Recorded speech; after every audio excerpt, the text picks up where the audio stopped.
So you're looking at tires and you're feeling a lot of pressure about getting new tires.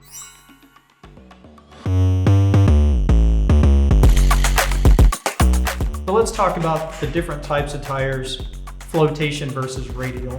When you're looking for tires for your vehicle, you'll see a 37 by 12.5 by 17, and then you'll see a 325, 65, 18. What's the difference between those?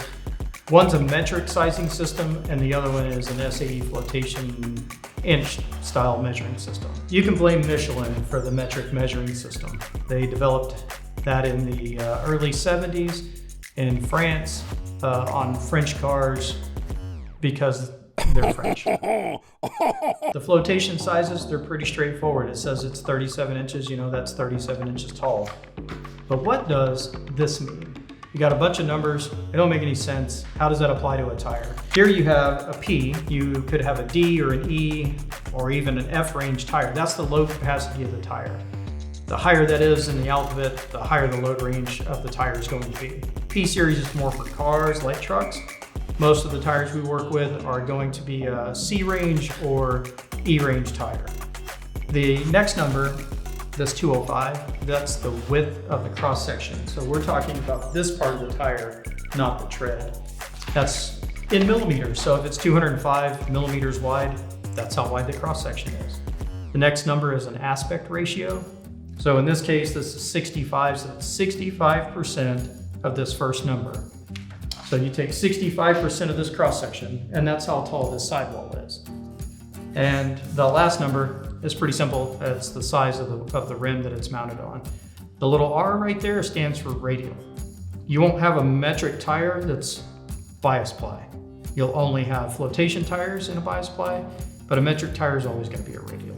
So the flotation sizes are 37 by 12.5 by 17. So it's 37 inches tall.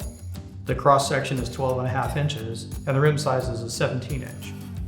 That differs from a metric. The metric kind of is the same thing, but it uses an aspect ratio. So let's say it's 325 millimeters wide at that cross section.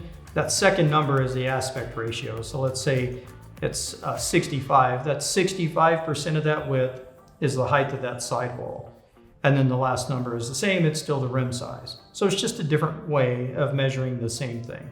So just to show you an example of kind of a confusing part that they do on these tires, you can still have flotation sizes in a radial tire.